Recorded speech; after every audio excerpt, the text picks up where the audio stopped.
আসসালামু আলাইকুম রহমতুল্লাহি ওবরাকাতুহু। দেশ এবং প্রবাসে যে যেখান থেকে আমার এই ভিডিওটি দেখছেন সবাইকে জানাই আমার পক্ষ থেকে আন্তরিক শুভেচ্ছা অভিনন্দন। সুপ্রিয় দর্শক শ্রোতা, ইতিমধ্যে সামাজিক যোগাযোগ মাধ্যমে একটি বিষয় খুবই ভাইরাল একটি বিষয়। সেই বিষয়টা হলো শেখ হাসিনার মেয়ে, শেখ হাসিনার মেয়ে পুতুল। আপনারা সবাই চিনেন তাকে। শেখ হাসিনার মেয়ে পুতুল বলেছেন, ১ মাসের মধ্যে আমার মা দেশে ফিরবেন, আপনাদের মাঝে ১ মাসের মধ্যে আমার মা ফিরে আসবেন।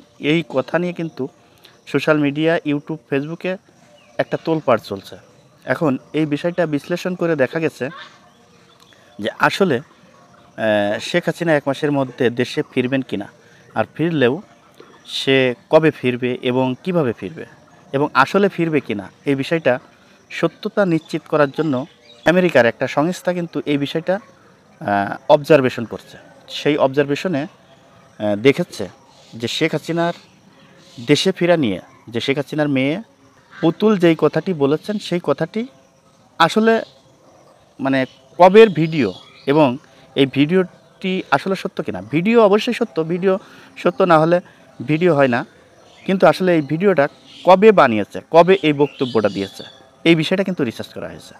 এই রিসার্চে বলা হয়েছে যে এই ভিডিওটি ওই মিয়ানমারে যখন ভূমিকম্প হয়, সে শেখ হাসিনা ক্ষমতায় থাকা অবস্থায় সেই ভূমিকম্পর সময় শেখ হাসিনা বিদেশ সফরে গিয়েছিল।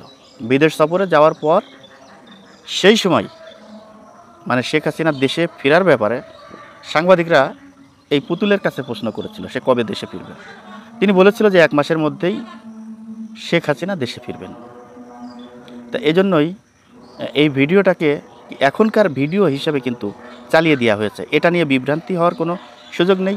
আওয়ামী লীগের নেতাকর্মী যারা রয়েছে হয়তোবা কেউ বুঝে না বুঝে এই বিষয়ে কথা বলছে, তর্ক করছে, এবং শুধু আওয়ামী লীগ না, বাংলাদেশের কিছু সাধারণ মানুষও এই ভিডিওটি দেখে অনেকে বলাবলি করছে যে শেখ হাসিনা দেশে ফিরছেন। তা এ ধরনের মিথ্যা গুজব এবং এ ধরনের বানোয়াট এই ভিডিওগুলো আসলে যাচাই বাছাই না করে কথা বলাই আমাদের জন্য বোকামি ছাড়া আর কিছু না।